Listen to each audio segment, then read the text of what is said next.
learned a lot yesterday driving around London, picking up people and dropping them off. I learned a lot about family, people's emotions, their feelings, domestics, lovers, relationships. I heard it all.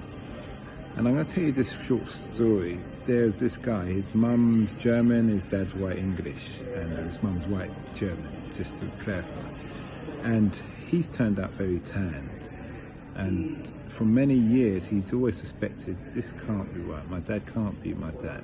So he's brought it up on quite a few times, and it's caused family arguments. When he's looking at the photos, family photos, everybody's pasty white, and he's like he's just come back from Ibiza. So eventually, when he noticed when he's 10 years old, his dad started to be horrible to him, like, you're not good enough, you're not this, and all these kind of things. So when he turned 29, he turned around to his dad and said, listen, I'm going to get a DNA test because I know it's causing family issues, but let's just think. Dad said, okay, by all means. So they went and did a DNA test. They gave the results to him privately.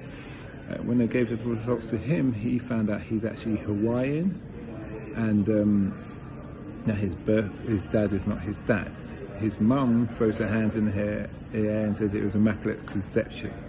Yeah, the dad is obviously devastated, but he knew, obviously that's why he suspected, that's why he had that response to him. But he said from then on, his father and him, that he knows that his father got on very well, and he's saying, actually you are good enough, you are this, and you know, great relationship. His stepbrother got even more jealous, more angry, and has his own issues, and is a very intolerant person.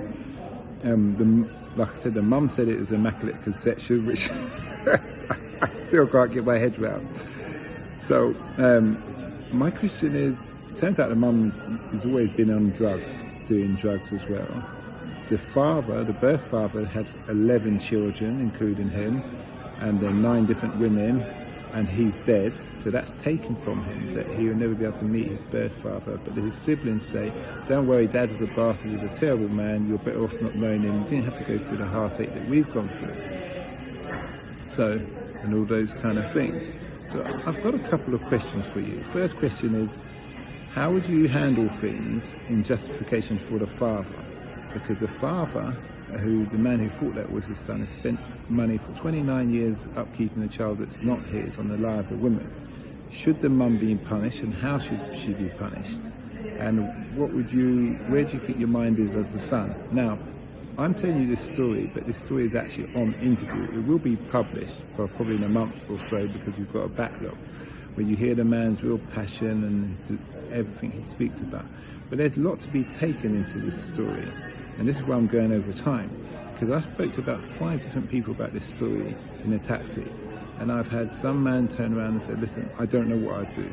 It's just hard. It's not one of those situations I can say the emotions would run too high and all other things. I had other people say, you know, you wouldn't talk to their mum until she's on a deathbed kind of thing. And then I had another woman, a Canadian woman, who said, well, you've got to understand, and she's putting it as if the mum's a victim, because, oh, the mum just doesn't want to spoil her marriage, and so she's just making the best decision to lie, and, excuse me, I still have to laugh at this, to lie, to keep the marriage together. But I'm thinking, really? And I suppose there is a flip side, because you could see it like, well, men have children outside of marriage all the time, but that stays outside the marriage.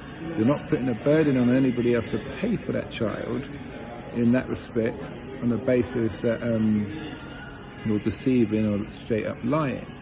But it was amazing to me how this Canadian woman decided that no, the woman's more or less innocent. It's, you know, just finding every nook or twist and turn to kind of justify the woman's actions, even though she did say she doesn't condone it. Me being adopted and being fostered before and being in children's homes, this story is very dear to my heart. So I am looking for your opinions in the comments down below. Please like, share and subscribe.